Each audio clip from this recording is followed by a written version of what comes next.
So, very good evening, all the participants. Today, we will read the provisions relating to insolvency resolution process for individuals and partnership firms. The definitions which are applicable, we have already read in the last session. It starts with section 94 and ends at section 120. Section 94, what section 94 says? Section 94 says that the debtor can apply for starting this insolvency resolution process. Like in case of companies, CD can also start for this process. So similarly here, either the debtor or the creditor can initiate application for this process, insolvency resolution process of individuals and partnership. So 94 talks of debtor who can apply to start insolvency resolution process. And in case it is in respect of a partnership firm, then majority of partners have to apply. Okay. So either all or majority of the partners of the firm file the application jointly. Then there are various conditions that it should not be undergoing any insolvency process. It should not be undergoing a fresh start process, not an undischarged bankrupt. So these are the conditions. And a debtor shall not be eligible to apply under subsection 1 if an application under this chapter has been admitted in respect of the debtor during the period of 12 months preceding the date of submission of the application under this section. So, if within the last 12 months an application was admitted, then he cannot apply. And application referred to in subsection 1 shall be in such form and manner and accompanied with such fees as may be prescribed. And naturally, it is only in respect of qualifying debts. Okay. So this is section 94. Now 95. 95 says that the creditor can apply singly or jointly. In case of CIRP, we have seen that creditors, operational creditors have to apply individually. They cannot apply jointly. But there is no such distinction in case of individuals and partnership firms. So a creditor of the individual or partnership firm, whether it's an operational creditor or a financial creditor, both can apply singly or jointly. Okay. But they have to give proof of demand and non-payment of debt. So they have to give how many days notice? There is a requirement of giving notice also. So what is the notice period?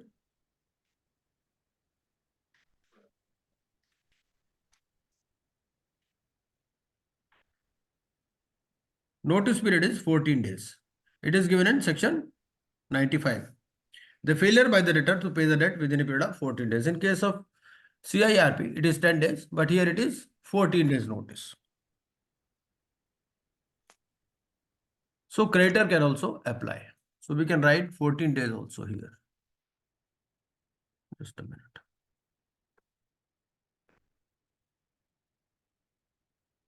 Details of debt.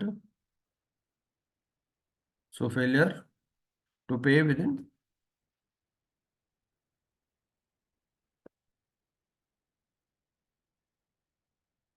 14 days. 96. 96 talks of interim moratorium. In Fresh Start also, we have studied this concept of interim moratorium and moratorium. So interim moratorium commences on the date of application and no other actions are allowed. So provisions are same as in case of fast track. This Fresh Start. Then 97. Section 97 says, if the application is made through RP, so the adjudicating authority will seek board confirmation that there are no proceedings pending. And board will confirm within 7 days. So this is the only section where the board has to confirm in 7 days, in section 97. Otherwise, normally the board has to confirm within 10 days. And if there is no RP, then adjudicating authority and board, they will recommend within, adjudicating authority will approach the board within 7 days and the board will recommend within 10 days. So this is the section 97, which talks of appointment of RP. 98 says that the creditor or debtor can seek change in RP. So if they want to replace RP at any stage, so they can replace. So adjudicating authority will refer to the board within 7 days and board will recommend within 10 days. Then 99. Section 99 says that the RP will recommend acceptance or rejection of application within 10 days. Basically, ये इसका कोई logic नहीं रहेगा ना. पहले उसमें 97 में 7 days था रिप्लाई करने के लिए बोर्ड को, और अभी रिप्लेसमेंट ऑफ इसमें 10 दिन है. भाई लॉजिक कुछ नहीं है, जो लिखा है वही पढ़ना है आपको. हर जगह लॉजिक थोड़ी चलता है लॉ में. हो सकता है ड्राफ्टिंग एरर हो, जब आगे अमेंडमेंट करेंगे ठीक कर देंगे. अब एक्ट में लिखा हुआ है पार्लियामेंट की असेंट चाहिए, अब पार्लियामेंट के लिए और बहुत सारे काम है, ये तो उनके लिए प्रायोरिटी नहीं है ना. जो लिखा है ये लिखा है, और आंसर पूछेगा तो आपको ऐसे ही आंसर करना है, बस मैं तो इतना ही कह सकता हूँ. So section 99. Section 99 says that RP basically here also, like in case of fresh start, the RP has to give a report. So here also in individual insolvency of individuals and partnership firms, so RP has to recommend the acceptance or rejection of application within 10 days. The period is same as in case of fresh start. He can seek all information, and if the debt is recorded with the information utility, then it cannot be disputed. So this is what section 99 says. Section 100.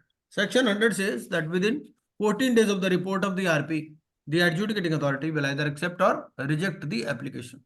I have marked this section in red because as per section 100, if there is an intention to defraud by the debtor, so creditor can straight away is allowed to file for bankruptcy proceedings. So this is an important section, section 100, section 115, and section 118. So these are the three sections which I have marked in red, which means that from here they can go to the bankruptcy process, next process, bankruptcy. Like liquidation will always be preceded by CIRP. So similarly here also bankruptcy will always be preceded by this insolvency proceedings. Section 101. Section 101 says that once an application is admitted by the adjudicating authority, a moratorium period of 180 days starts.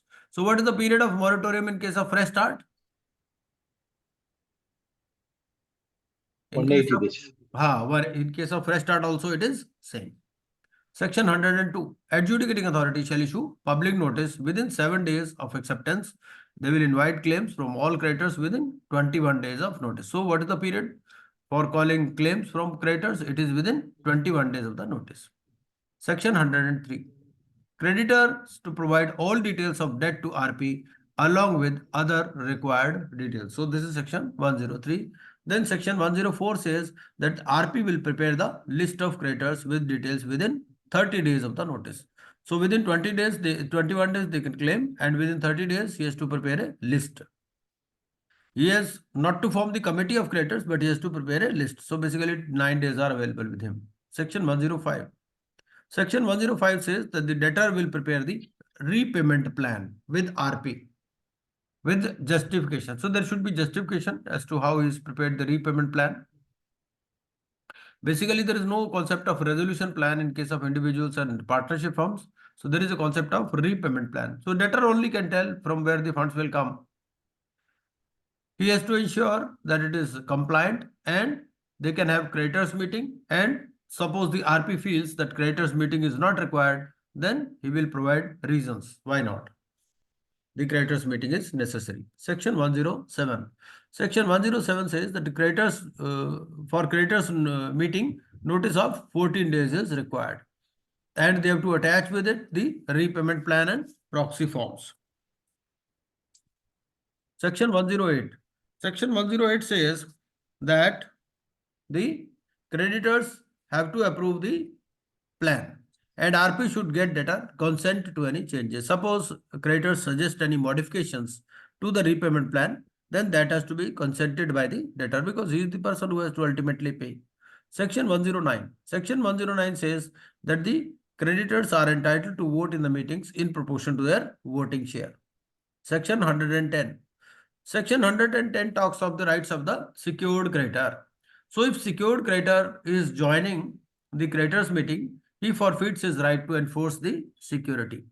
And if he is not participating, then he should inform the RP of the debts in respect of which he would like to participate, because there might be secured portion and unsecured portion in respect of a secured creditor.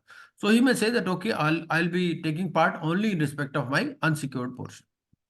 Section 111 repayment plan to be approved by more than 3/4 of the creditors. So there is a concept of approval by more than 3/4. So it is not only 3/4 but more than 3/4. So it is more than 75. 3/4 value of the creditors. Yes, naturally. Wherever the percentage is there, it means percentage of vote share. Yes. In value, you can write in value. That is understood. RP to prepare detailed report of each creditor's committee meeting. Section 113, copy of report to be provided to debtor and all creditors, including those absent, and to the adjudicating authority. Section 114, adjudicating authority may approve repayment plan based on RP's recommendation and its examination. Another important section is 115, which says that the adjudicating authority approval this starts the repayment plan, and rejection entitles debtor and creditor to file for bankruptcy. So this is something similar to approval of resolution plan. So once resolution plan is approved, then its implementation starts. So here also, if the adjudicating authority approves the repayment plan, then the repayment plan is started. And if there is a rejection of the repayment plan, then it entitles both the debtor and the creditor to file for bankruptcy. Section 116, RP to supervise the implementation of the repayment plan. Section 117, RP will provide notice of repayment completion within 14 days and provide detailed report with summary of receipts and payments. Section 118 is another important section which says that in case the repayment plan ends prematurely, the debtor suggested a repayment plan, but that came to an end prematurely, if not fully implemented, RP will report details and debtor and creditor can file for bankruptcy order. Section 119 says that the discharge order on recommendation of RP by the adjudicating authority. So there could be a situation where the repayment plan is fully implemented. In case the repayment plan is fully implemented, then the debtor will be issued a discharge order.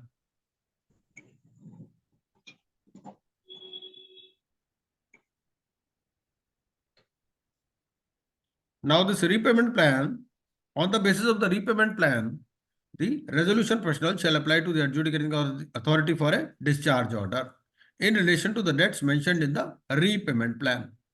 And the adjudicating authority may pass such discharge order. Now there could be a situation where the debtor is not discharged of all the debts. But suppose there were 10 debts and out of 10 he has paid 5. So naturally, those 5 will be mentioned in the discharge order. The repayment plan may provide for early discharge or discharge on complete implementation of the repayment plan.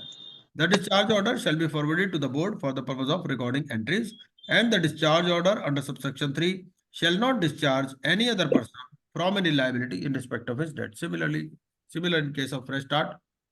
So if there is a co-surety, then he will not be discharged. And section 120, which talks of standards of conduct, that the RP shall perform its functions and duties in compliance with the code of conduct. So this is a brief about the insolvency process.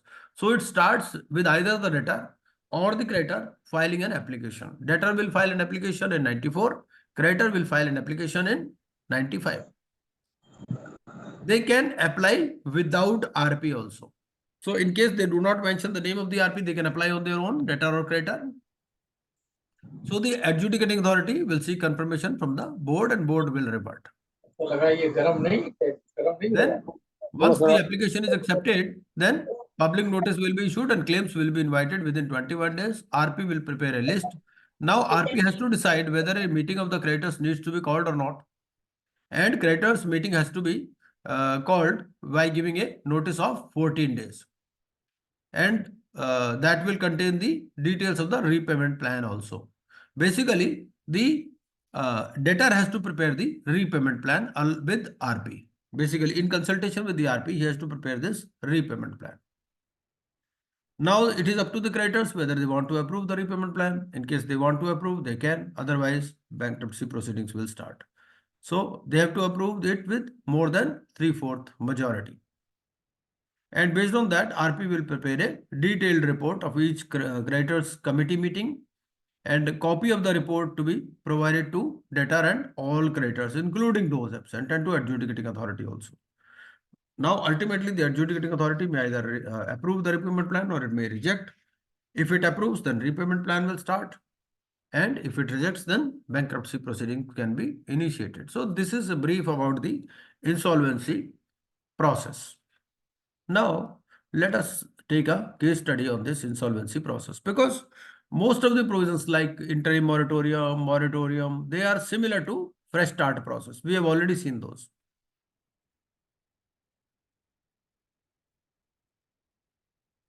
But once we go through this case study, we will again come back to the related section or regulations. So this is the case study. I'll request somebody to read it. कोई भी पढ़ लीजिए please.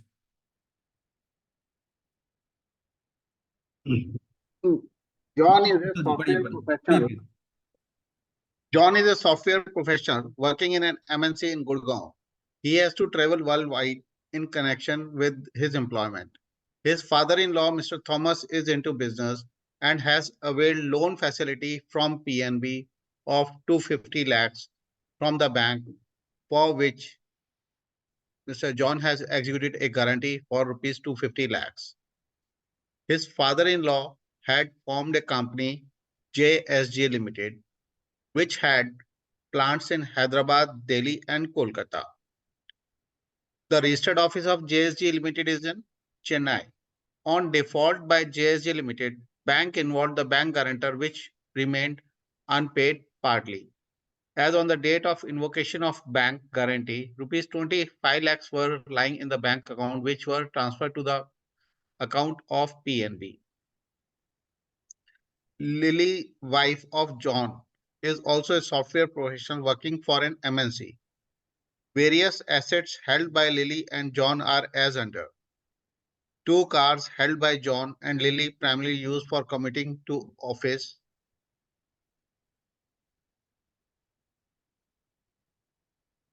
Yeah. 2 LIC policies on which loan facility has been availed to prepay the educational loan taken by John for his studies.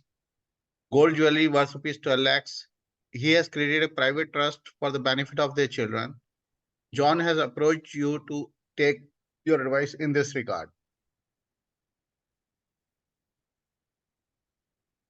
So now John is asking you that, okay, my father-in-law had started business and he asked me for a bank guarantee, which I had given.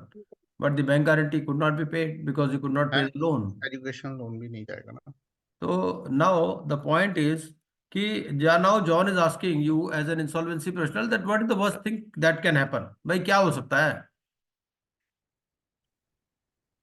तो क्या option choose करोगे आप इसमें? What is the worst thing that can happen in this regard? He may be declared bankrupt. His wife may be declared bankrupt. Both may be declared bankrupt. Any of the above. Sir, only he may be declared. क्योंकि उसकी wife पर तो कोई action हो नहीं सकता. Yes. Despite being an associate है ना उसकी वाइफ तो. Right. और अपना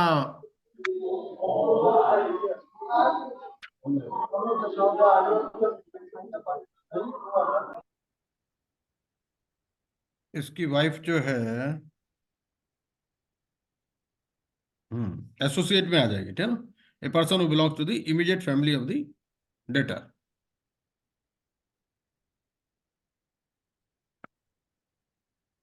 can is foreign travel be restricted? इसकी फॉरेन ट्रेवल को रिस्ट्रिक्ट किया जा सकता है क्या? Yes. Has a restriction है उसमें. Foreign travel cannot be undertaken by the debtor. Fresh start में तो था सर. नहीं ऐसा No order is in past. No इसमें order is देखिए in past. 2 बातें हैं.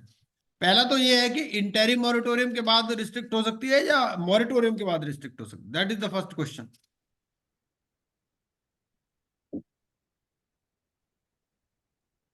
तो इंटरिम मॉरिटोरियम तो सर जिस दिन से एप्लीकेशन फाइल हुई उस दिन से जब तक एडमिशन तक.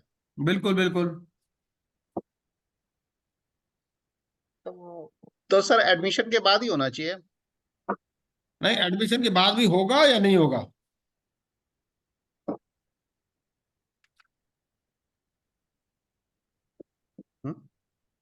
क्या कहता? नहीं, उनका दूसरा क्वेश्चन है ये उस पीरियड में है या नहीं।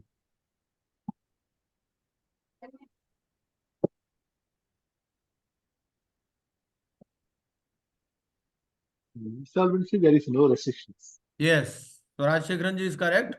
During insolvency, there is no restriction because actually the adjudicating authority doesn't know whether he will pay or not. हो सकता है पेमेंट कर दे पूरा। ये रिस्ट्रिक्शन जो है ना आपकी, this restriction you will find in section 141. So section 141 says restrictions on bankrupt. So there are restrictions on bankrupt. Right. But during insolvency, there are no such restrictions. Restrictions on bankrupt में क्या है कि without the he will not be permitted to travel overseas without the permission of the adjudicating authority. So section 141 1F, if you refer to, that talks of the restrictions on the bankrupt. ठीक है? But during Okay. insolvency ऐसी कोई restriction नहीं है। हाँ जी। Who can impose such restrictions? A, definitely. हाँ, he has to seek permission of the adjudicating authority before leaving the country. He and his wife are thinking of leaving India forever to get out of this mess. Depending upon the stage of proceedings, there could be restrictions. His wife may not be restricted. Leaving India may not help. John shall not be permitted to travel overseas without the permission of A. So if Definitely, because bankruptcy his father proceedings have also- started, only then there are restrictions. Otherwise, during insolvency, there will not be any restrictions. Only bankruptcy may have. Yes. हाँ, ये याद रखना है आपको, point important point है. Right, sir. Can their personal assets be attached in this regard? No, sir, no. अब पहले देखो, एक एक एसेट को देखते हैं. कार को देखिए. Regarding car, I would like to draw your attention to excluded assets. आप एक्सक्लूडेड एसेट्स में देखो. एक्सक्लूडेड एसेट्स आपको कहां दिए हुए हैं? सेक्शन 79. सेक्शन 79 सब सेक्शन 14 क्या बोलता है? Unencumbered tools, books, vehicles, and other equipment as are necessary to the debtor or bankrupt for his personal use or for the purpose of his employment, business or vocation. ठीक है? देखिए, इसमें there are 2 cars. दूसरी car से तो कोई मतलब ही नहीं है, वो तो उसकी वाइफ के पास है. ठीक है ना? वाइफ की कार को तो वैसे ही नहीं टच कर सकते, सिर्फ उसकी कार है. अब उसकी कार में, क्योंकि अब they are using it for commuting to office. ठीक है ना? तो इसके लिए ये कार जो है, it will come under excluded assets. ठीक है? पर आपको कार कौन सी ध्यान में रखनी है? फॉर हिज पर्सनल यूज और for the purpose of his employment. अच्छा, इंश्योरेंस पॉलिसीज है कुछ उसकी. तो इंश्योरेंस पॉलिसी में क्या होगा? इंश्योरेंस पॉलिसी के बारे में कुछ लिखा है, देखते हैं. 2 insurance policies, LIC policies, on which loan facility has been availed to prepay the education loan taken by John for his studies. Now, regarding LIC policies, they are saying any unencumbered life insurance policy. So, because they have taken the loan, so they have to Yes, repay the loan. और उसका जो insurance policies में be attached after paying off from the surrender value. तो अगर कोई surrender value है, surrender value मिल जाएगी insurance policies को उनको. तो because they have taken the loan है तो अटैच हो सकती है ना फिर. Yes, yes. गोल्ड ज्वेलरी के लिए रिस्ट्रिक्शन है आपकी 1 लाख की. ठीक है? Yes. तो सेक्शन 79(14)(c) एक्सक्लूडेड एसेट्स में क्या आता है? Any unencumbered personal ornaments. अब गोल्ड के अगेंस्ट में आपको देखना है, हर एक एसेट में आपको देखना है कि इस पे कोई लोन तो नहीं लिया हो. नहीं, लोन कोई नहीं लिया हो. गोल्ड ज्वेलरी 12 लाख की है. But there are differing judgments on this. Some say कि भैया अगर 1 लाख से ज्यादा ज्वेलरी है तो पूरी की पूरी अटैच हो सकती है. कुछ बोलते हैं 1 लाख छोड़ देंगे और बाकी अटैच होगी. दोनों अलग अलग जजमेंट्स है, सुप्रीम कोर्ट की कोई जजमेंट नहीं है. बट लॉजिकल ये लगता है कि 1 लाख छोड़ करके बाकी अटैच कर सकते हैं. The property in the trust created for the benefit of their children. ये 79(2)(f) में आती है. 79(2)(f) says a person who is a trustee of a trust in which the beneficiaries of the trust include a debtor or the terms of the trust confer a power on the trustee which may be exercised for the benefit of the debtor. ठीक है ना? तो benefit of debtor के लिए तो है नहीं है. अगर ये ट्रस्ट बेनिफिट के डेटर के लिए होता तो इसको टच कर सकते थे. If we read 79(2)(g), it's 79(2)(f), it says a person who is a trustee of a trust. Suppose this trust was created for the benefit of this debtor, but it has not been created for the benefit of the debtor. ठीक है? It has been created for the benefit of their children. तो इसके लिए ये आपका नहीं आएगा.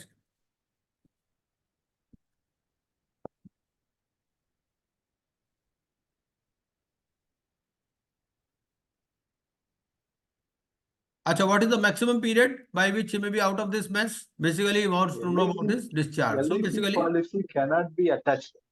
LIC policy cannot be attached at any point of time. Even the standard value LIC policy cannot be attached. regarding LIC policy, they have already written in section 79(14). No? LIC policies can be attached, but PF cannot be attached, sir. There is any PF? What 79(14) reads as unencumbered life insurance policy or pension plan taken in the name of the debtor or his name, it is an excluded assets. But they have It is taken an loan. excluded Na? In this case, they have taken loan. Okay, loan can be adjusted for the purpose of the insolvency purpose, it cannot be attached. Yes. Loan Okay. can be directly, they can be attached. For the purpose of the for the purpose of the bankruptcy, for the purpose of the insolvency cannot be attached. It is an excluded assets. No, excluded asset is only when they have not taken any loan. If they have taken loan, then it is no longer an excluded asset. That is the meaning. Encumbered. Even if no loan is not taken, it should not be attached. नहीं नहीं नहीं, Even फिर loan attach is हो not सकती है. taken. हो सकती है sir. Then it can be attached. Only But when it they is- have not taken any loan, तभी attach नहीं हो सकती. Otherwise, if they have taken a loan, it can be attached. But 17 and the 14 reads as actually it is an excluded assets. Clearly it mentions it's an excluded assets. अरे excluded asset में लिखा तो है unencumbered. Now the question is whether it is unencumbered. The answer is no. It is unencumbered because loan has been taken. तो sir loan ले लेने से encumbered नहीं हो गई ये? और क्या? हाँ इनकम्बर्ड हो गई, अब तो ये गिरवी रख दी तो हाँ वैसे ही नहीं होगी. बिल्कुल बिल्कुल बिल्कुल. अच्छा, who will cover the cost Sir, of what is the public time period? announcement? Time period वाला नहीं बताया आपने. Time period 180 days है. 180 days, correct है. ठीक है. Section 101 में. Who ठीक है, will ठीक. bear the cost of public announcement? Public announcement की cost कौन bear करेगा? ये करेगा सर. ये क्यों bear करेगा? John. जॉन bear करेगा. Basically क्या है कि ये तो कभी भी नहीं बेयर करेगा. ये तो लेता है जो भी लेगा. हाँ, ये क्यों लेगा? सिर्फ इसमें यही है कि अब उसकी पेमेंट होगी कैसे? देखो ऐसा है, अगर उसके पास पैसे होंगे तो पहले ही पेमेंट कर देगा. अगर उसके पास पैसे नहीं है, सपोज उसके पास मान लो पैसे ही नहीं है, ठीक है ना, तो उसमें क्या होगा कि he will include it in the repayment plan. So you have to refer to section 105 for this. Section 105 में जाना है आपको. सेक्शन 105 में जाओगे तो आपको इसका आंसर मिलेगा. Section 105 subsection 3 subsection B. Even sir ये रिस्पॉन्सिबिलिटी है ए की, A will make public announcement, even then John has to पे.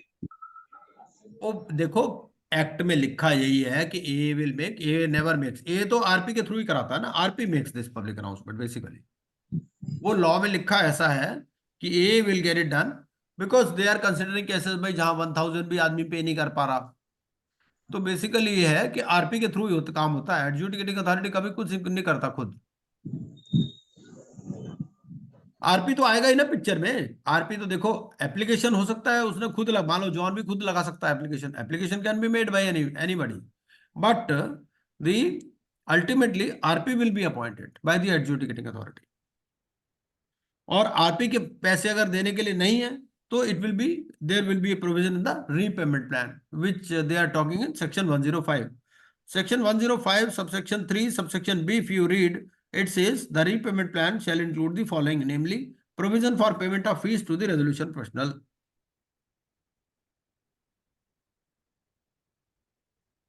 अच्छा, since father-in-law of John falls under the definition of associate, father-in-law तो associate में आ गया, तो can property of Mr. Thomas being an associate could be included in the statement of affairs?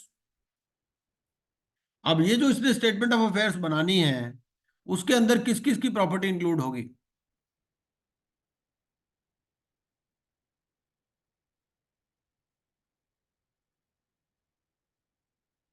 Basically जो भी ये statement of affairs बनाएगा अपनी property ही इसके अंदर इंक्लूड करेगा।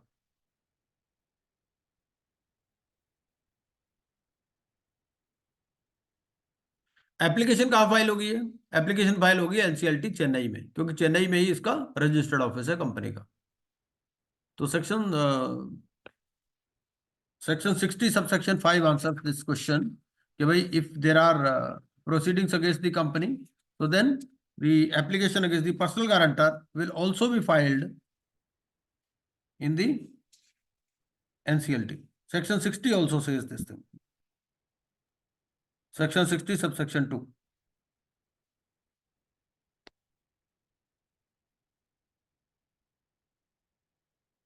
फादर-इन-लॉ के ऊपर कोई रिस्ट्रिक्शन है? नहीं, कोई रिस्ट्रिक्शन नहीं। Will John get an opportunity of being heard when his application is being heard by the adjudicating authority? The answer is no. ऐसा कुछ वो नहीं है कि based on the report of the RP the application will either be admitted और rejected. वहां कोई opportunity देने का प्रोविजन अलग से नहीं है। पब्लिक अनाउंसमेंट कहां पर होनी है? पब्लिक अनाउंसमेंट होगी गुड़गांव में, जहां जॉन रहता है। Section 102 subsection 3 subsection A. What section 102 says?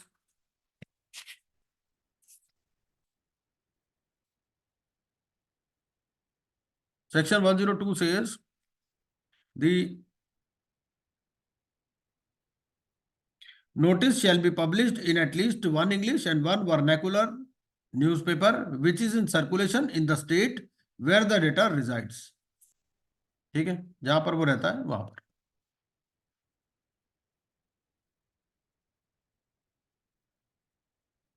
एक ये क्वेश्चन और देख लीजिए प्लीज, मनोज जी पढ़ लीजिए एक बार इसको। Amit living in Delhi, Vipin living in Kolkata, and Chanchal living in Mumbai are partners in ABC and Company, having its registered office at Delhi and branches in Kolkata and Mumbai. The firm had taken a loan of rupees 20 lakhs from PNB Delhi. On default, PNB gave a notice to repay the loan within 14 days of service of notice of demand, to which the firm partners gave no response. PNB is now contemplating filing an insolvency petition under IBC against ABC and Company, presuming that the sections pertaining to individual insolvency have been enforced. Please answer the following questions. Where the application for insolvency against the firm shall be filed? Delhi में। तो sir ये तो DRT Delhi जाएगा sir. Any of the DRTs in Delhi, Kolkata or Mumbai? Section 79. 179. 179. Yes. क्योंकि वो क्या कहता है कि हाँ। इंडिविजुअल्स और पार्टनरशिप फॉर्म्स की एप्लीकेशन कहाँ लगेंगी? तो Hmm. जहां पर भी कोई भी पार्टनर रहता है वहां लग सकती है। Right. Subject to the provisions of section 60। अब इसमें देखो there could be two situations. अच्छा, इसमें तो कोई कंपनी वाला तो है ही नहीं ना। कंपनी है नहीं इसमें सर, नहीं तो कंपनी के उसमें जाती है NCLT में। हाँ, अब यहाँ तो सिर्फ पार्टनरशिप फर्म है। तो क्या बोलता है? Subject to the provision, section 179 से मैं पढ़ रहा हूँ। Subject to the provisions of section 60, the adjudicating authority in relation to insolvency matters of individuals and firms shall be the DRT having territorial jurisdiction over the place where the individual debtor actually and voluntarily resides or carries on business or personally works for gain, and can entertain an application under this code regarding such person. तो basically जहां पर भी data resided करता है वहां पर ये application जा सकती है। Right sir, right. तो कहीं पर भी लगा तो सकते लास्ट क्वेश्चन में ऐसा, लास्ट क्वेश्चन एक बार और वहां पे भी ये अप्लाई होगा क्या? लास्ट कहाँ जो था पर? पहले। नहीं, उसमें क्या था, Okay, कंपनी भी है okay. ना, उसमें कंपनी भी है। उसमें कंपनी है तो जी, जी, जी। NCLT में जाएगा वो तो। यहाँ पर क्या है, कहाँ कंपनी अच्छा, नहीं है, ठीक है सिर्फ सर। पार्टनरशिप फर्म है। जी दोनों में जी इसीलिए सर। फर्क हो गया, इसीलिए क्वेश्चन रखा अलग से। अच्छा, there are some creditors, there are some other creditors as well whose amount is due. ठीक है? However, their amount is not yet due. So can such creditors join PNB in filing the application? Basically there could be two types of creditors. एक तो हो सकता है भाई जिसका amount due है, एक जिसका अमाउंट ड्यू नहीं है. ऐसे भी हो सकता है ना, जिसका क्रेडिट अमाउंट ड्यू अभी नहीं हुआ हो. मान लो लोन दे रखा उसने, लेकिन उसका अमाउंट अभी ड्यू नहीं है. तो क्या वो क्रेडिटर्स भी ज्वाइन कर सकते हैं पीएनबी को in filing the application?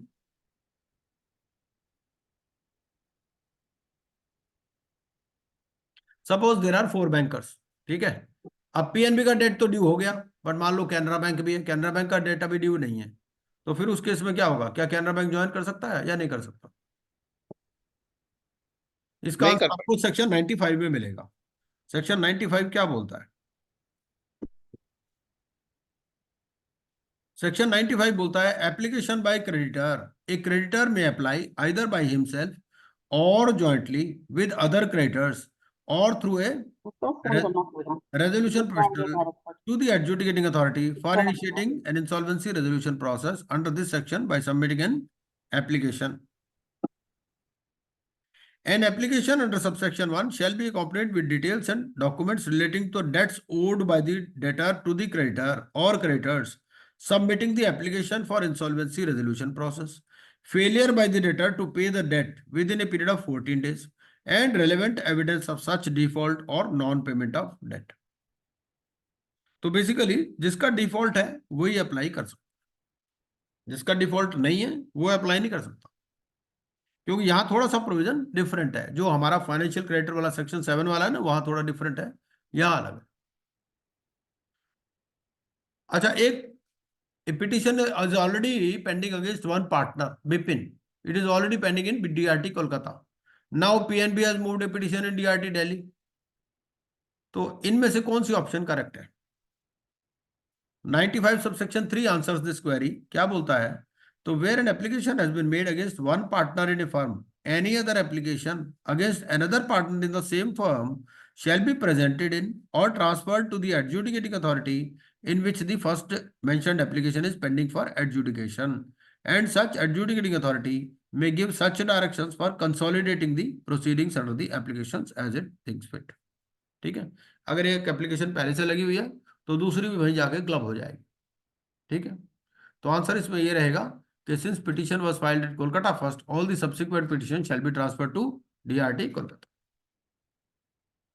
Now suppose PNB decides to file the application singly. ठीक है, तो in view of this which of the following options is correct?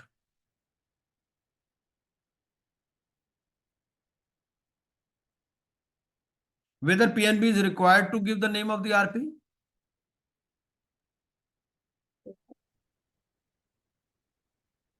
The answer will be no, because it says a creditor may apply either by himself or jointly with other creditors or through a resolution professional. So it is up to him whether he wants to apply singly or jointly or through an RP. It is not necessary.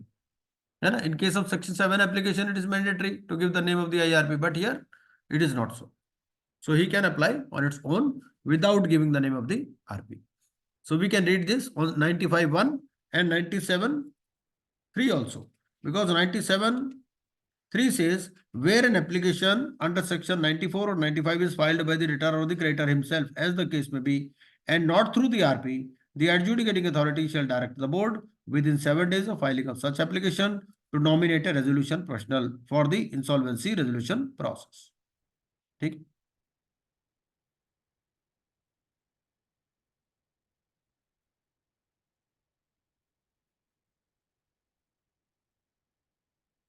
Now who shall bear the cost, the fees of the resolution professional? इसकी cost कौन beer करेगा? RP की cost.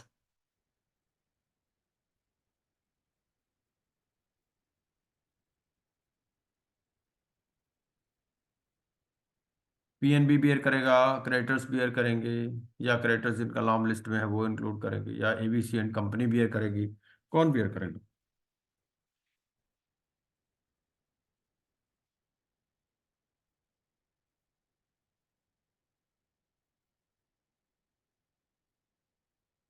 This answer is given in section 105, subsection 3, subsection B. What it says, The repayment plan shall include the following: provision for payment of fees to the RP. So basically the fees of the RP has to be paid by the debtor only. Debtor कौन है इसमें? ABC and company. So ABC and company will bear this cost. Sir अगर पैसा ही नहीं है debtor के पास तो फिर क्या होगा? ऐसा नहीं तो बैंक्रप्सी हो जाएगी ना उसकी।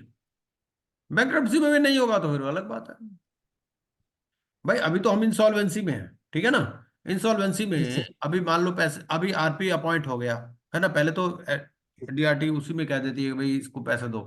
अगर मान लो नहीं है उसके पास, ठीक है ना, तो वो रीपेमेंट प्लान तो लाएगा ना। रीपेमेंट प्लान में बताएगा कैसे पेमेंट करेगा। अगर वो भी नहीं होगा तो फिर बैंक्रप्सी हो जाएगी उसकी। बैंक्रप्सी में भी नहीं होगा तो फिर क्या कर लो, फिर तो कुछ भी नहीं कर सकते आप। तो यहाँ पे सपोज, प्रायोरिटी ऑफ पेमेंट बताइए कि रिजिस्ट्रेशन प्रोफेशनल हाँ सबसे बिल्कुल पहले है, पे होगा। बिल्कुल है, बिल्कुल है। हाँ, प्रायोरिटी ऑफ पेमेंट तो है, प्रायोरिटी ऑफ पेमेंट, लेकिन इसमें नहीं है ना। देखो यहाँ तो सिर्फ रीपेमेंट प्लान है। In case of insolvency there is a जी जी concept of repayment plan only, but in case of हाँ जी हाँ जी। Bankruptcy there is a priority of payment. Okay bankruptcy okay में जो सर। है वो वैसा ही पेमेंट है जैसा 53 में ऑलमोस्ट, वो भी हम पढ़ेंगे। वो सेक्शन हमारा शायद 178 है, क्या है, 178 है, section 178, priority of payment of debts. वो 53 से मिलता जुलता है, लेकिन वो बैंक्रप्सी में है। पहले तो इसको कहेंगे भाई पेमेंट कर दो, रीपेमेंट कर देगा तो बात ही खत्म हो गई, फिर तो बैंक्रप्सी जी हो सर, गई। नोटेड। जी sir. Suppose the application filed by PNB is admitted by DRT Kolkata, ठीक है। In view of this, which of the following options is correct? अब मॉरेटोरियम की बात करने लगा, ये 101 की बात करने लगा। भाई एक बार एप्लीकेशन फाइल हो गई तो क्या होगा? पहला कहता है no creditor can initiate any legal action और प्रोसीडिंग अगेंस्ट द फर्म। दूसरा बोलता है no creditor can initiate any legal action और proceeding against the firm in respect of any financial debt. तीसरा बोलता है no creditor can initiate any legal action और proceeding against the firm in respect of any debt. No creditor can initiate any legal action और proceeding against the firm oblique any partner in respect of any debt. So if we see section 101, 2 and 3, so it says 2 says during the moratorium period, any pending legal action or proceeding in respect of any debt shall be deemed to have been stayed. The creditor shall not initiate any legal action or proceeding in respect of any debt. The debtor shall not transfer. ठीक है? And the moratorium shall operate against all the partners of the firm. This is also important. So this moratorium is applicable not only against the firm but against all the partners also. ठीक है ना। तो partners के against में भी action नहीं लगता, जबकि सीआईआरपी में ऐसा नहीं है। सीआईआरपी में moratorium is applicable only in respect of the corporate debtor. आप उसके अगेंस्ट में एक्शन ले सकते हो जो डायरेक्टर्स है। यहाँ पर क्या है, यहाँ पार्टनर के अगेंस्ट में भी एक्शन नहीं ले सकते, क्योंकि पार्टनर और उसकी फर्म तो एक ही बात हो गई ना। Liabilities joint and several. Now, PNB filed an application and Ramlal was appointed as the RP. ठीक है। In view of this, which of the following options is correct? पहला है Ramlal shall submit a report to adjudicating authority within 10 days. दूसरा है Ramlal shall endeavor to submit a report to adjudicating authority for approval or rejection within 10 days. तीसरा है Ramlal may record the reasons for recommending the acceptance or rejection if considered necessary. या all of the above. क्या answer है इसका? Answer आपको section 99 जब आप पढ़ेंगे तो मिल जाएगा। सेक्शन 99 बात करता है कि the resolution professional shall examine the application refer to in 94 और 95 within 10 days of his appointment and submit a report to the adjudicating authority recommending for approval or rejection of the application. ठीक है ना। तो basically he has to give a report within 10 days। और यहाँ पर कोई extension वाला provision की बात नहीं है कि भाई 10 days में नहीं सबमिट कर पाया तो क्या होगा, इसके बारे में कुछ लिखा नहीं है।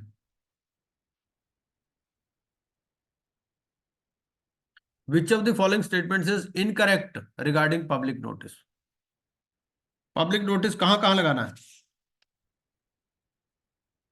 पब्लिक नोटिस के बारे में सेक्शन 102 से सेक्शन 102 क्या बोलता है? सेक्शन 102 बोलता है कि public notice and claims from creditors. ये पब्लिक नोटिस लगाना कहां कहां है? Affixed in the premises of the adjudicating authority.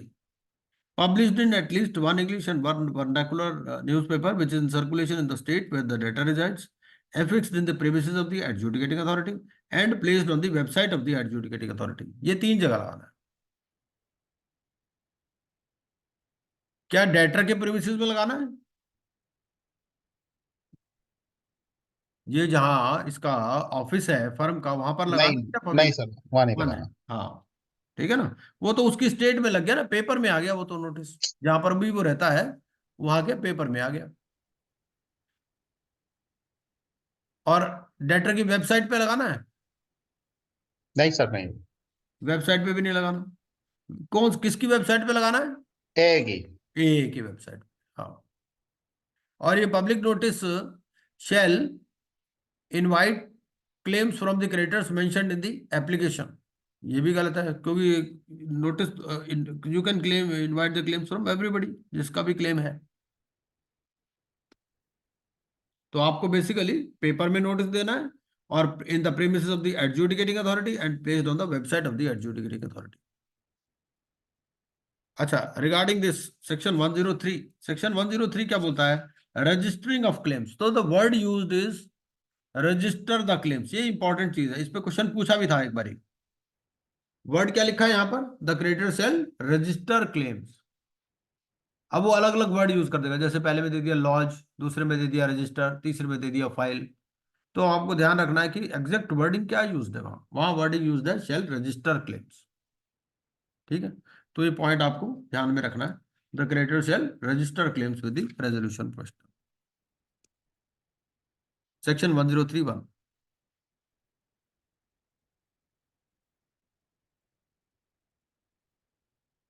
अब इन्होंने क्लेम्स देने कैसे हैं?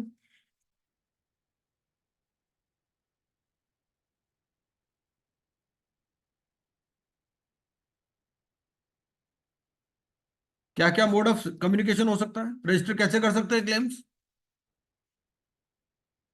कोरियर, स्पीड पोस्ट और रजिस्टर्ड लेटर. अब आप ये ध्यान रखेंगे कि ये कोरियर वर्ड जो है ना, यहां पर तो दिया गया है, लेकिन आपका CIRP में नहीं है कोरियर. वहां पर आपको रजिस्टर्ड पोस्ट है या ईमेल या स्पीड पोस्ट है.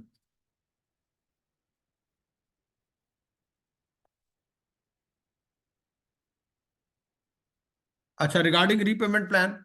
रीपेमेंट प्लान कौन प्रिपेयर करेगा? डेटर प्रिपेयर करेगा या debtor in consultation with RP prepare करेगा? क्या होगा?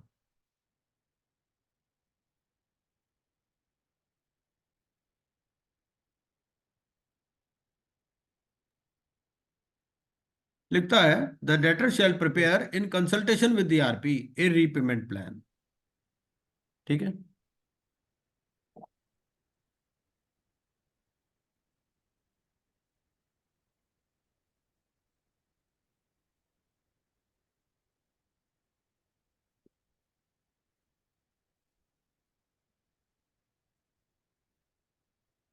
Include justification, and it will include justification containing a proposal to the creditors for restructuring of his debts or affairs. The repayment plan shall include the following, namely justification for preparation of such a repayment plan and reasons on the basis of which the creditors may agree upon the plan, provision for payment of fees to the RP and such other matters as may be specified. तो इस तरह से ये repayment plan इसको बनाना है. अच्छा, whether it is mandatory for the RP to convene the meeting of creditors, the answer is no. But in case he feels that the creditors meeting is not required to be called, then he will give reasons in writing. He will record reasons in writing. Section 106 talks of this. So section 106(2)(c) says okay, the report referred to in subsection 1 shall include that there is a necessity of summoning a meeting of the creditors if required to consider the repayment plan, provided that where the resolution professional recommends that a meeting of the creditors is not required to be summoned, reasons for the same shall be provided. Suppose in public notice, मतलब there is only one creditor and the RP has approached him directly, ठीक है ना, तो उसके meeting की जरूरत ही नहीं है फिर. इस तरह से तो वो रीजंस रिकॉर्ड करेगा कि भाई मीटिंग इज नॉट नेसेसरी.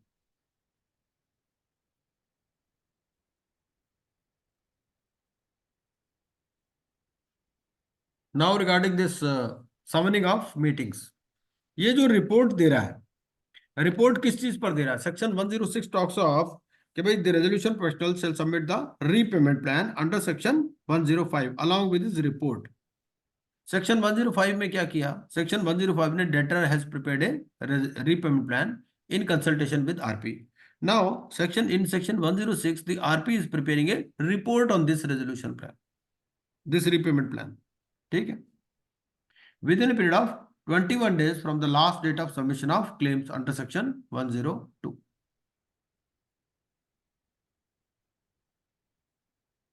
और इस रिपोर्ट में क्या होगा? The report referred to in subsection 2 shall also specify the date on which and the time and place at which the meeting should be held if he is of the opinion that a meeting of the creditors should be summoned. ये जो report दे रहा है on repayment plan, इसी में बता देगा अगर कोई क्रेडिटर्स की मीटिंग कॉल करनी है तो उसका डेट, टाइम और प्लेस क्या होगा, इसी रिपोर्ट के अंदर लिख देगा। ठीक है? और ये मीटिंग होनी कब चाहिए, इसके बारे में लिखा है सेक्शन 106 सबसेक्शन 4 में। क्या बोलता है? The date on which the meeting is to be held shall be not less than 14 days and not more than 28 days from the date of submission of the report. ठीक है? And the resolution professional shall consider the convenience of creditors in fixing the date and venue of the meeting of the creditors. Notice of meeting किसको देना है? ये notice of meeting देना जो भी उसने लिस्ट प्रिपेयर की है ना, भाई क्रेडिटर्स के पास क्लेम आए, पब्लिक नोटिस हुआ, क्लेम आए, क्लेम के बेसिस पर लिस्ट प्रिपेयर की, तो जो भी आदमी लिस्ट में इंक्लूडेड है इसको नोटिस देना है। 107 subsection 2 the resolution professional shall send the notice of the meeting to the list of creditors prepared under section 104। What should be the attachments to the notice of the meeting? उस meeting जो notice of meeting है उसके साथ लगाना क्या है? Copy of repayment plan लगाना है क्या?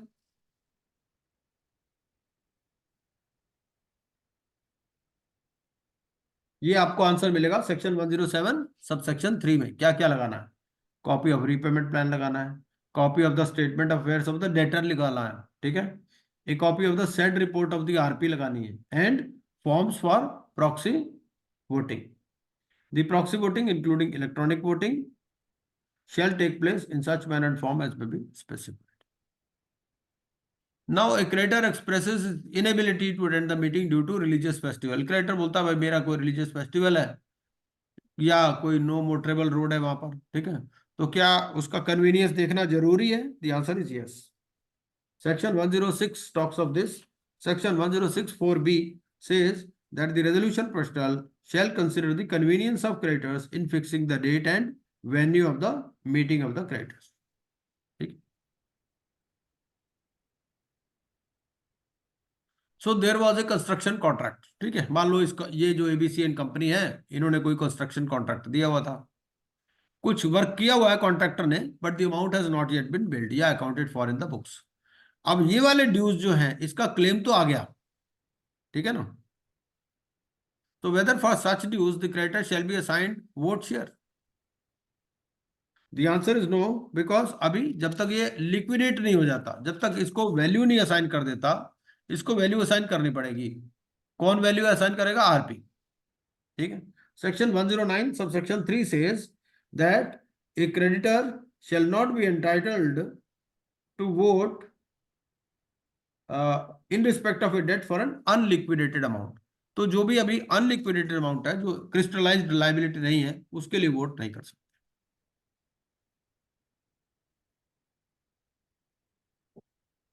नाउ रिगार्डिंग सिक्योर्ड क्रेडिटर, अब इसमें एक सिक्योर्ड क्रेडिटर भी था, तो concurrence of secured creditor whether required in case repayment plan prejudicially affects his interest. Suppose इसमें मान लीजिए एक ही एसेट है इसके पास, ये फर्म जो है, suppose the firm has got one property, ठीक है, जहां पर इसका रजिस्टर्ड ऑफिस है। Now that property is already mortgage to PNB. अब ये क्या बोल रहा है, ये रीपेमेंट प्लान लेके आया, रीपेमेंट प्लान में बोला कि मैं इस प्रॉपर्टी को बेच देता हूं, तो मैं इस प्रॉपर्टी को बेच करके, क्योंकि मेरी प्रॉपर्टी की value is much more than the loan which I have taken from PNB, तो मैं पीएनबी को भी दे दूंगा और बाकी सबको भी दे दूंगा। तो क्या उसकी कंकरेंस जरूरी है? क्वेश्चन ये है। और इसका आंसर कहां मिलेगा आपको? इसका आंसर मिलेगा सेक्शन 110 सबसेक्शन 5। क्या बोलता है section 10 section 110 subsection 5 says the concurrence of the secured creditor shall be obtained if he does not participate in the voting on repayment plan, but provision of the repayment plan affects his right to enforce security. ठीक है?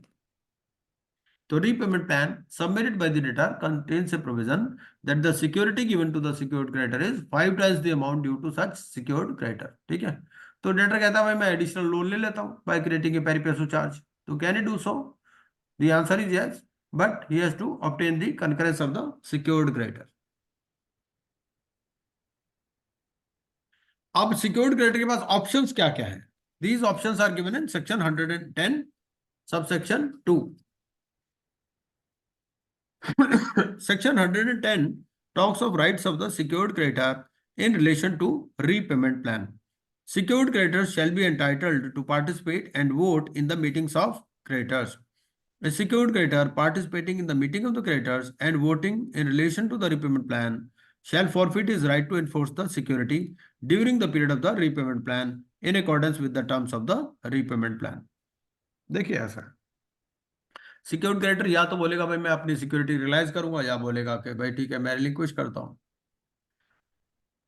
तो अगर वो participate करता है meetings में तो he shall forfeit his right to enforce the security during the period of the repayment plan. ठीक है?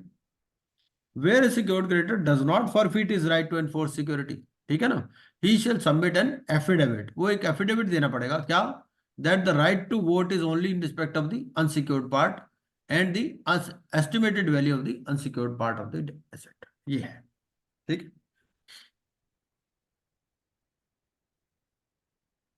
The debtor in consultation with you has prepared a repayment plan.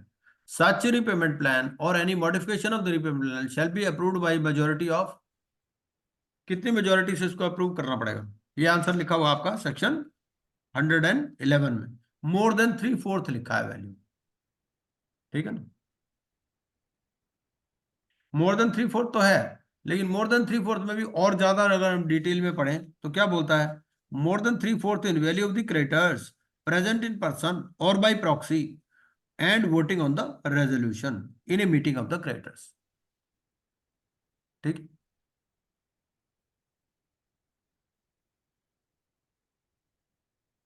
तो answer C, more than 3/4 in value of the creditors present in person और by proxy and voting on the resolution.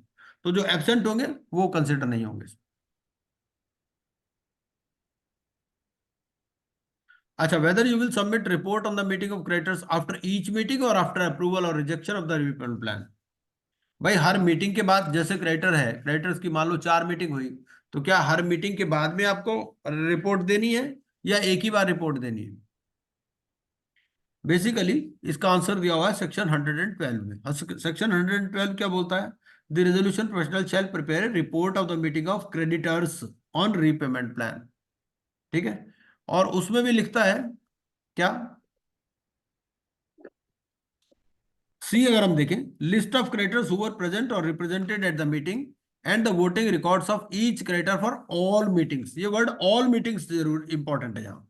तो all meetings मतलब जितनी भी meetings हुई सबका record उसको अपनी रिपोर्ट में देना है. ठीक.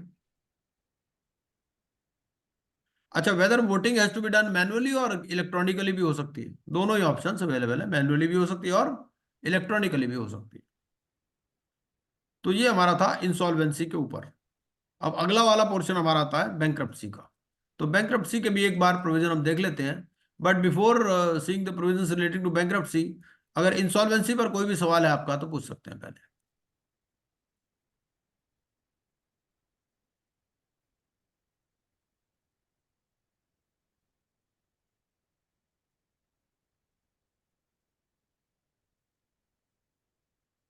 ये हमने क्या किया हुआ इसमें, एक बना दिया 1 पेज कंट्रोल, इसी में सारे सेक्शंस लिख दिए इंसॉल्वेंसी के.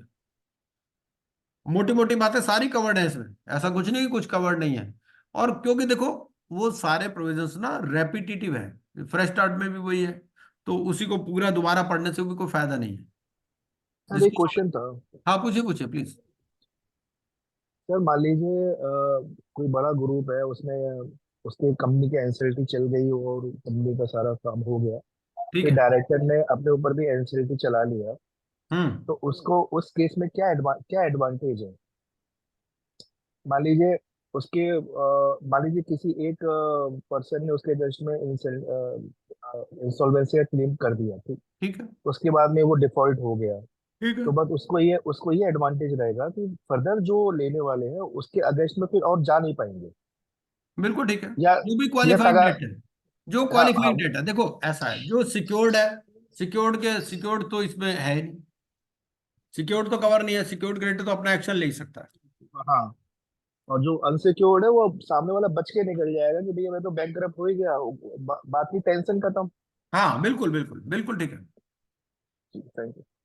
सिर्फ इसमें एक ही बात है, ये फ्रॉड से नहीं होना चाहिए। अगर फ्रॉड से किया ये काम तो फिर दोबारा हाँ भी पकड़ सकते हैं उसको। हाँ ठीक है, ओके भाई। Excuse me sir. हाँ जी प्लीज। सर जैसे आपने सर जैसे पहले बताया था ना कि सर जो पार्टनर्स होते हैं उस पे भी मॉरेटोरियम एप्लीकेबल रहता है। तो बिल्कुल। सर अगर जैसे पार्टनर किसी और फर्म में अगर पार्टनर एसोसिएटेड है तो सर वो उसको भी हम इंक्लूड करेंगे क्या इस प्रेजेंट वाले केस में? नहीं नहीं नहीं, we are talking of an individual और a partnership firm in respect of which insolvency proceedings have been initiated. Yes sir. तो अब पार्टनरशिप फर्म तो एक के अगेंस्ट में इंसॉल्वेंसी प्रोसीडिंग्स इनिशिएट हुई होगी ना, तो जिस भी फर्म के अगेंस्ट में इनिशिएट हुई है तो उसके सारे पार्टनर्स को मॉरेटोरियम मिल जाएगा। यस सर, तो उनके पार्टनर्स को जैसे मॉरेटोरियम मिल गया तो अभी सर उन मतलब जो और सारे पार्टनर्स हैं अगर वो किसी और कंपनी में भी एसोसिएटेड हैं तो सर उनके एसेट्स को भी हम लाइक मतलब नहीं वो नहीं भी नहीं, अफेक्ट उनके होंगे? एसेट्स नहीं, देखो ऐसा जैसे कंपनी में होता है, अब कंपनी में भी suppose CIRP has started against A company, तो हम उसकी सब्सिडरी या उसकी होल्डिंग कंपनी को थोड़ी टच करते हैं। यस। बस सिर्फ उसका जितना शेयर है उस कंपनी में या पार्टनरशिप फर्म में उतना हम टच कर सकते हैं बस।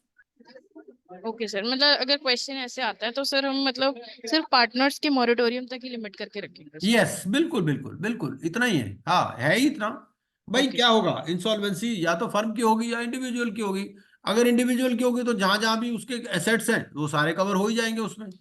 Suppose he is a partner in 4 firms, ठीक है ना, तो यस। उसकी जो भी इन्वेस्टमेंट है वो तो एसेट साइड में रिफ्लेक्ट हो रही होगी ना। Yes sir.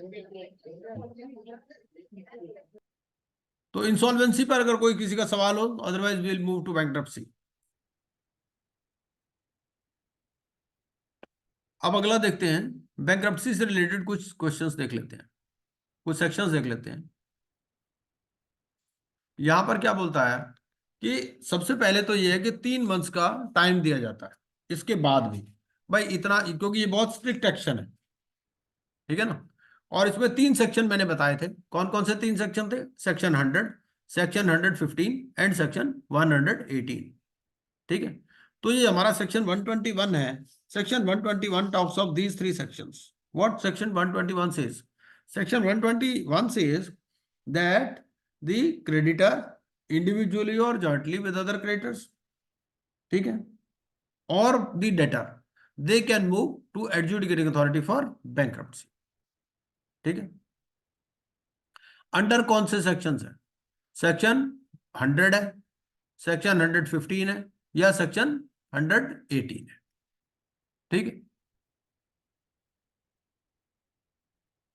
With in 3 months of the bankruptcy order. ये एक minute,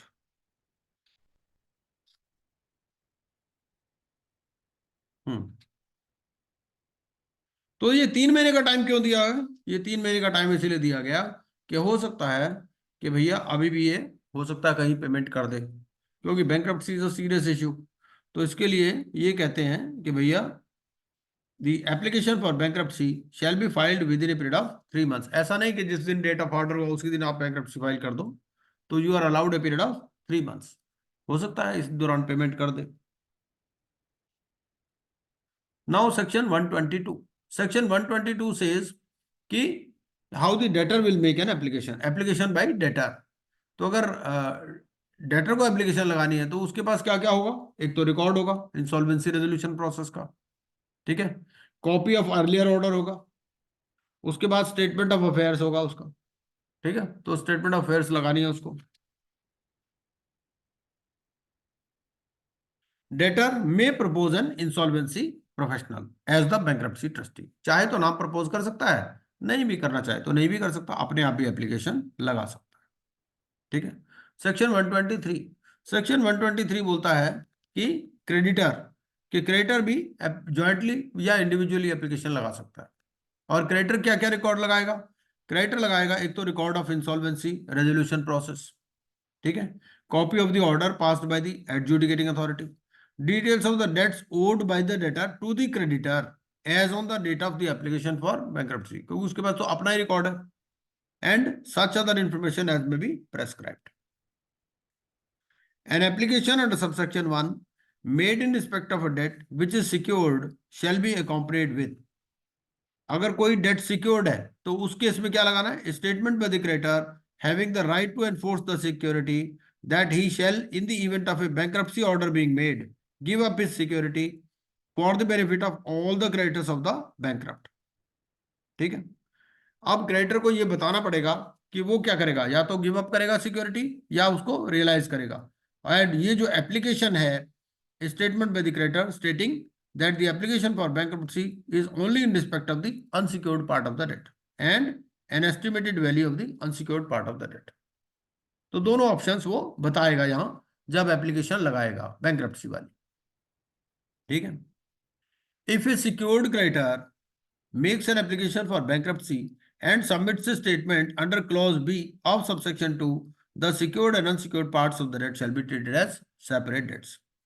The creditor may propose an insolvency professional as the bankruptcy trustee। तो नाम प्रपोज कर सकता है। ठीक है। An application for bankruptcy in case of a deceased debtor may be filed against his legal representatives। ठीक है। तो अगर डिसीज डेटर होगा तो उसके लीगल रिप्रेजेंटेटिव के अगेंस्ट में भी एप्लीकेशन लगाई जा सकती है। The application for bankruptcy shall be in such form and manner. An application shall not be withdrawn without the permission of the adjudicating authority। ठीक है। नाउ 124 क्या बोलता है कि effect of application, interim moratorium लग गया from the date of application. 124 ये बोलता है। ठीक है। 125 बोलता है कि appointment of IPS bankruptcy trustee. अब दो बातें हो सकती हैं 122 या 123 वाली एप्लीकेशन में, या तो उसने नाम दिया होगा या नहीं दिया होगा। अगर नहीं नाम दिया होगा तो क्या होगा कि एडजुडिकेटिंग अथॉरिटी बोर्ड से पूछ लेगी, बोर्ड रिवर्ट कर देगा विद इन 10 days। ठीक है, वो पुराना जैसा तरीका है भाई। 126 बात करता है कि the adjudicating authority will pass the bankruptcy order. तो ये बैंक्रप्सी ऑर्डर का मतलब ये कि बैंक्रप्सी प्रोसीडिंग कमेंस हो गई।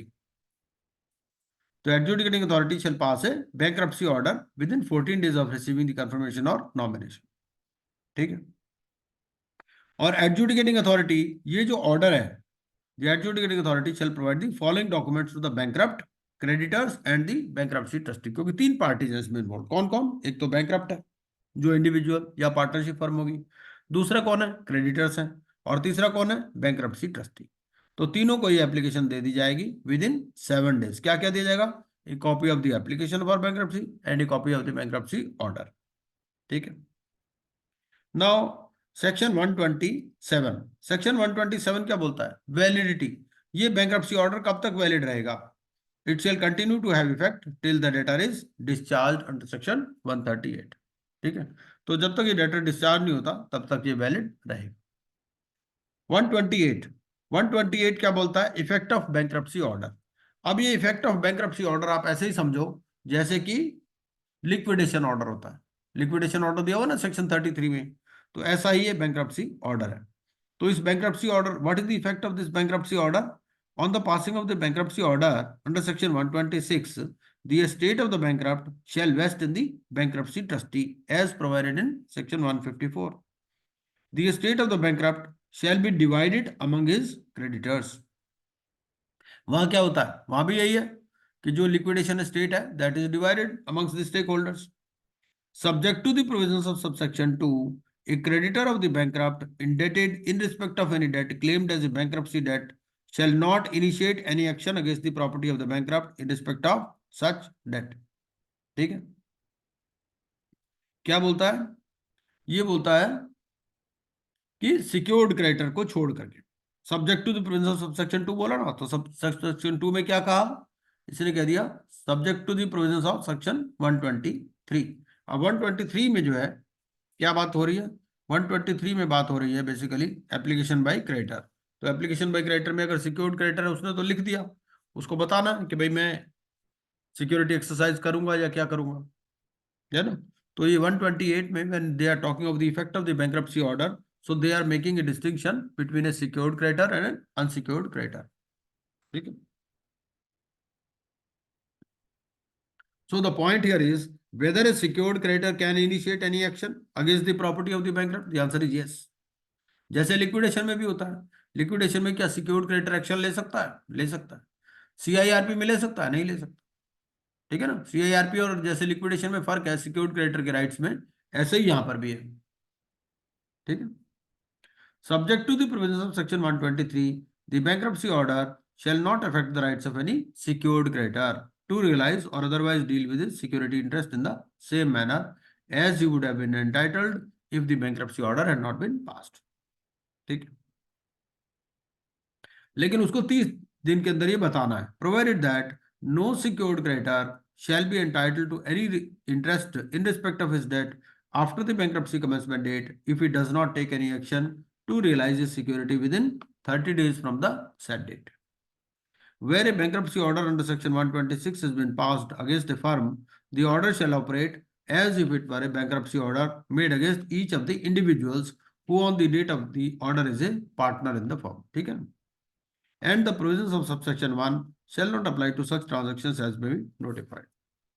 Now section 129. Section 129 talks of statement of financial position.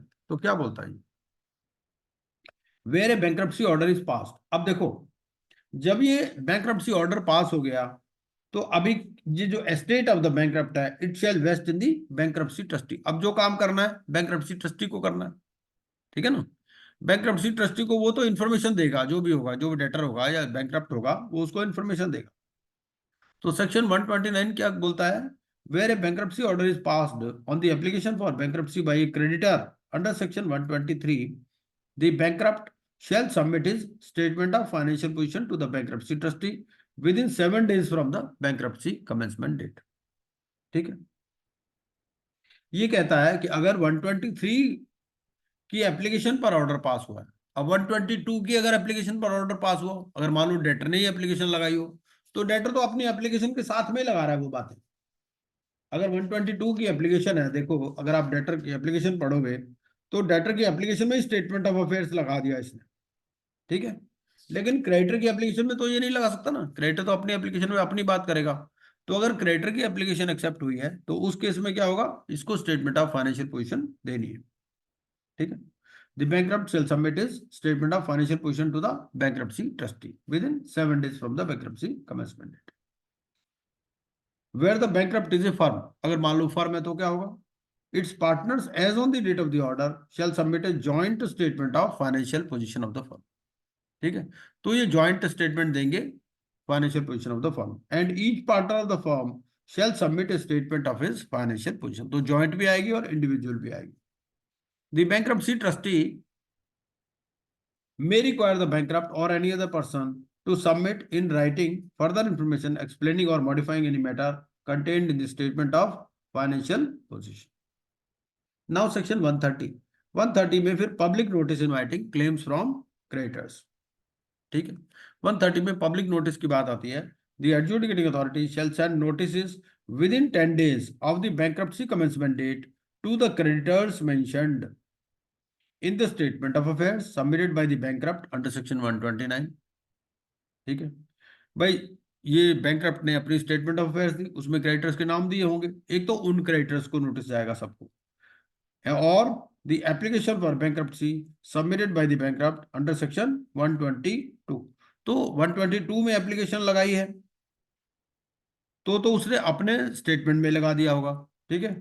और वरना जो 129 में जो statement of financial position prepare की बैंकरप्सी ट्रस्टी ने based on the information from the bankrupt, तो एक तो उन सबको नोटिस जाएगा within 10 days of the bankruptcy commencement date. Issue a public notice inviting claims from creditors, फिर एक पब्लिक नोटिस भी जाएगा। The public notice under clause B of subsection 1 shall include the last date up to which the claim shall be submitted.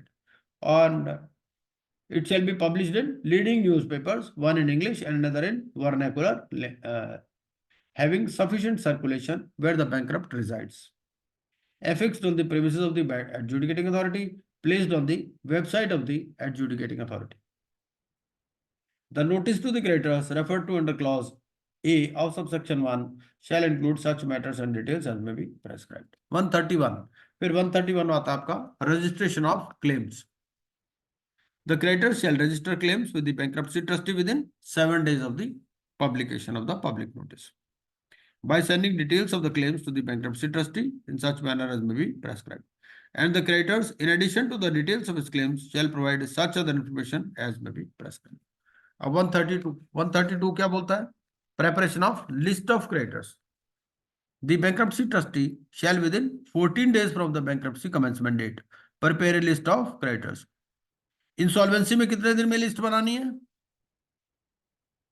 जैसे bankruptcy trustee को तो 14 days में list बनानी है, इंसॉल्वेंसी में कितने दिन में लिस्ट बनानी है? 14 days. Within 30 days of the notice.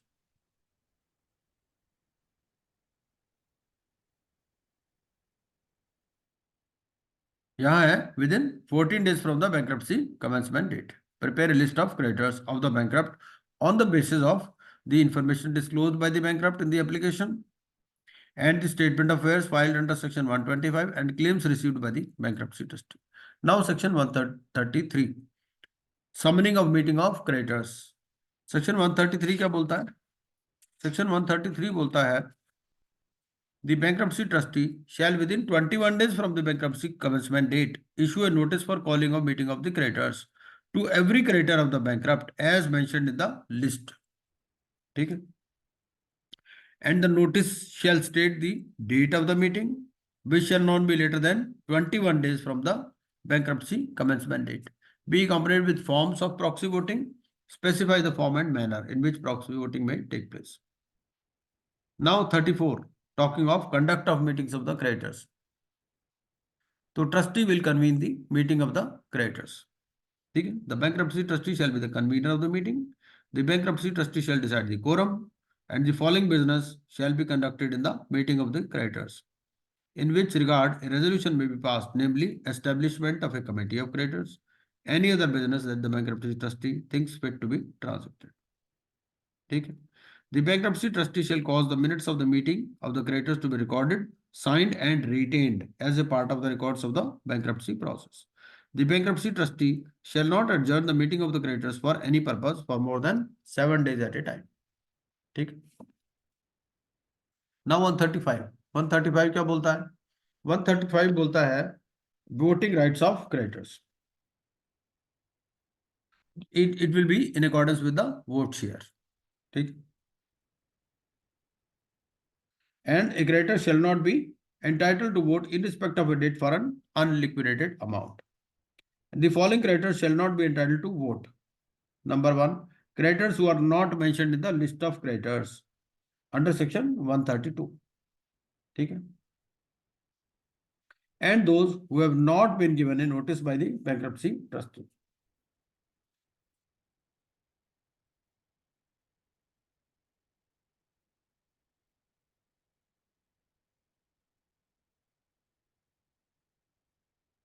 और सेकंड क्या है? Creditors who are associates of the bankrupt. ये इंपॉर्टेंट पॉइंट है कि ये जो वोटिंग राइट है, अगर suppose there are some associates of the bankrupt, तो उनको कोई वोटिंग राइट नहीं होगा. ठीक है? ऐसा भी हो सकता है ना कि एसोसिएट्स ने भी लोन दे रखा हो. मान लो पार्टनरशिप फर्म है, पार्टनरशिप फर्म में पार्टनर ने भी लोन दे रखा है. ठीक है ना? तो जो एसोसिएट हैं उनको कोई वोट शेयर नहीं मिलेगा, चाहे वो क्रेडिटर भी है तो भी.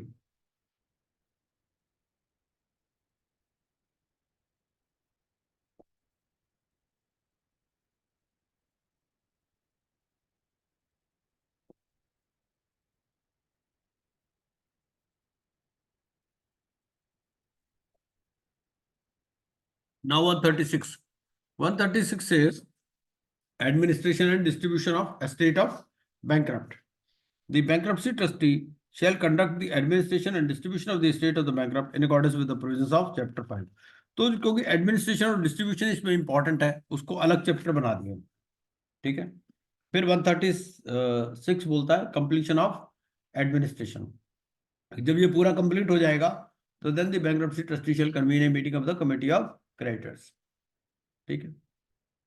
और उसमें क्या होगा, the bankruptcy trustee shall provide the committee of creditors with a report of the administration of the estate of the bankrupt in the meeting of the said committee, and committee of creditors shall approve the report submitted by the bankruptcy trustee within 7 days of the receipt of the report and determine whether the bankruptcy trustee should be released under section 148.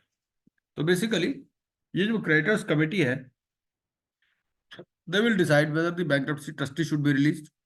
The bankruptcy trustee shall retain sufficient sums from the estate of the bankrupt to meet the expenses of convening and conducting the meeting required under this section during the administration of the estate, ठीक है। और 138 में फिर discharge order, the bankruptcy trustee shall apply to the adjudicating authority for a discharge order on the expiry of 1 year from the bankruptcy commencement date, ठीक है। या तो 1 year हो जाए तब अप्लाई करेगा, या within 7 days of the approval of the committee of the completion of administration of the estate of the bankrupt where such approval is obtained prior to the period mentioned in clause A. मतलब prior to the period of 1 year अगर ये approval मिल जाए तो पहले apply कर देगा, otherwise 1 year. The adjudicating authority shall pass a discharge order on an application by the bankruptcy trustee, and a copy of the discharge order shall be provided to the board for the purpose of recording and entry. 139 क्या बोलता है? 139 बोलता है effect of discharge. कि effect of discharge क्या है?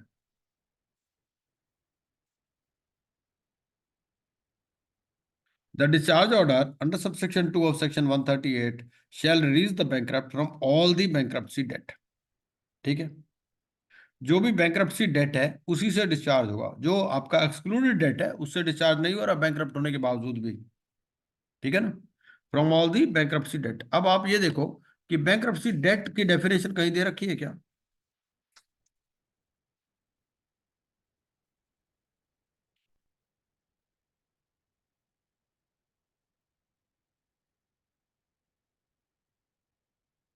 Bankruptcy date की आपको डेफिनेशन दी हुई है सेक्शन 79 सबसेक्शन 5 में, which says bankruptcy debts in relation to a bankrupt means any debt owed by him as on the bankruptcy commencement date, any debt for which he may become liable after the bankruptcy commencement date but before his discharge, and any interest which is a part of the debt under section 171.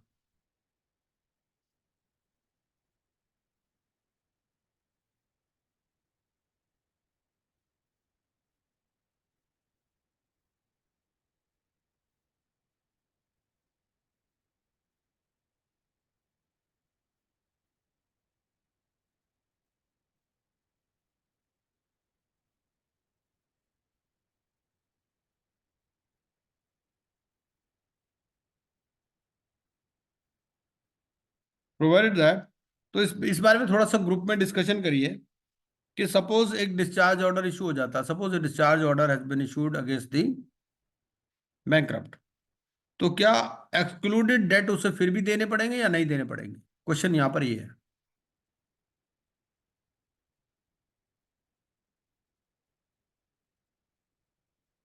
Provided that the discharge shall not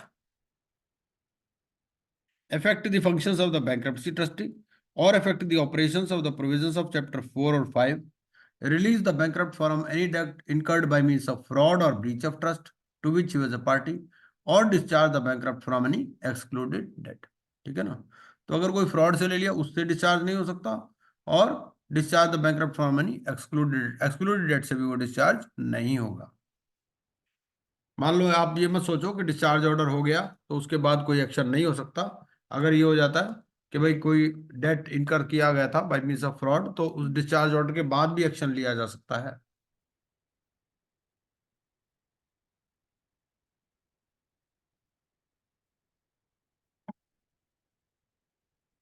Then section 140. Section 140 talks of disqualifications of bankrupt, and section 141 it talks of restrictions on bankrupt. Disqualification क्या है? Basically disqualification is regard to the appointment. ठीक है, he cannot be appointed or acting as a trustee or representative in respect of any trust, estate or settlement. He shall be disqualified from being appointed or acting as a public servant, being elected to any public office where the appointment to such office is by election, and being elected or sitting or voting as a member of any local authority. Any disqualification to which a bankrupt may be subject under this section shall cease to have effect if the bankruptcy order against him is modified or recalled, or he is discharged under section 138. तो discharge order एक बार issue हो गया, उसके बाद तो he is as good as an ordinary person. And for the purpose of this section, the term public servant shall have the same meaning as given in Indian Penal Code. Now 141 talks of restrictions on the bankrupt. So a bankrupt from the bankruptcy commencement date shall not act as a director of any company or directly or indirectly take part in or be concerned in the promotion, formation or management of a company without the previous sanction of the bankruptcy trustee, be prohibited from creating any charge on his estate or taking any further debt, be required to inform his business partners that is undergoing a bankruptcy process prior to entering into any financial or commercial transaction of such value is 1 lakh, as may be prescribed either individually or jointly. Inform all the parties involved in such transaction that is undergoing a bankruptcy process without the previous sanction of the adjudicating authority, be incompetent to maintain any legal action or proceeding in relation to the bankruptcy debts, not be permitted to travel overseas without the permission of the adjudicating authority, and any restrictions on which the bankrupt may be subject under this section shall cease to have effect if the bankruptcy order against him is modified or recalled under section 142 or he is discharged under section 138. Then section 142 talks of modification or recall of bankruptcy order. तो ये क्या बोलता है? The adjudicating authority may on an application or suo motu modify or recall a bankruptcy order, whether or not the bankrupt is discharged, if it appears to the adjudicating authority that there exists an error apparent on the face of such order, or both the bankruptcy debts and the expenses of the bankruptcy have, after the making of the bankruptcy order, either been paid for or secured to the satisfaction of the adjudicating authority. तो ये एक किस्म से withdrawal जैसा ही है, एक बार bankruptcy order हो गया फिर भी उसके बाद वो मॉडिफिकेशन या विड्रॉल हो सकता है. मान लो पेमेंट हो गई, आपका बैंक्रप्सी ऑर्डर हो गया बैंक्रप्ट के अगेंस्ट में, उसके बाद पेमेंट कर दी उसने, तो भी ये रिकॉल हो जाएगा. ठीक है. Where the adjudicating authority modifies or recalls the bankruptcy order under this section, any sale or other disposition of property, payment made, or other things duly done by the bankruptcy trustee shall be valid, except that the property of the bankrupt shall vest in such person as the adjudicating authority may appoint, or in default of any such appointment, revert to the bankrupt on such terms as the adjudicating authority may direct.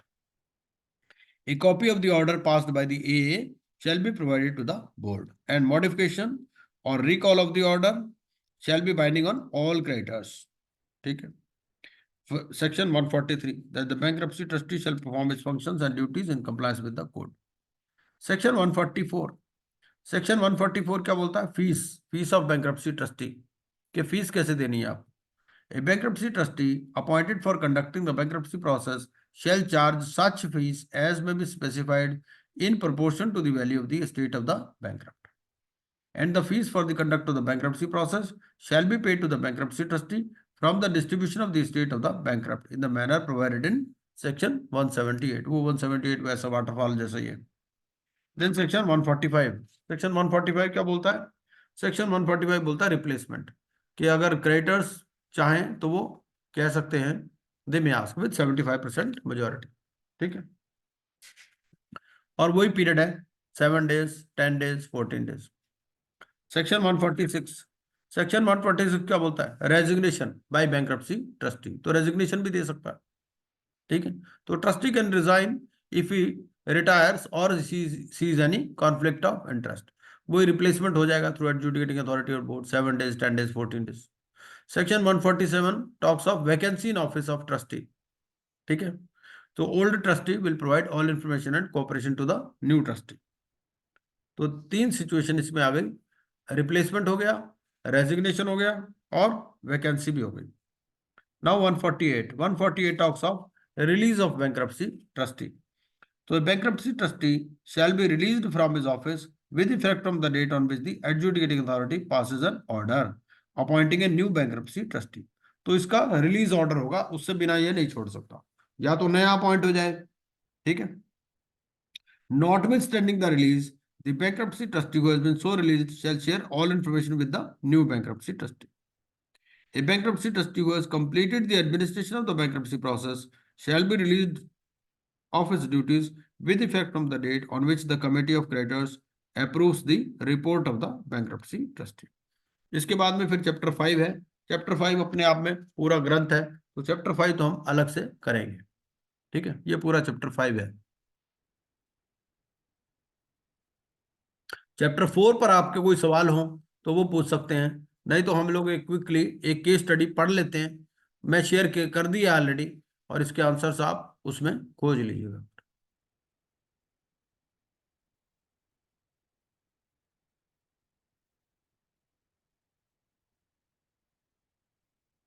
अभी continue करना है या नहीं करना अभी? हाँ sir जी, कल कर है, सर कल करते हैं, कल करेंगे सर। ठीक है, कल कर लेंगे, थोड़ा हैवी हो जाएगा आज, है ना। हाँ, हाँ। कोई बात नहीं, ठीक है। ओके जी, गुड नाइट। किसी का कोई Good सवाल night. है तो पूछ सकते हैं, कोई भी सवाल, कोई जरूरी नहीं इसी क्लास से रिलेटेड हो,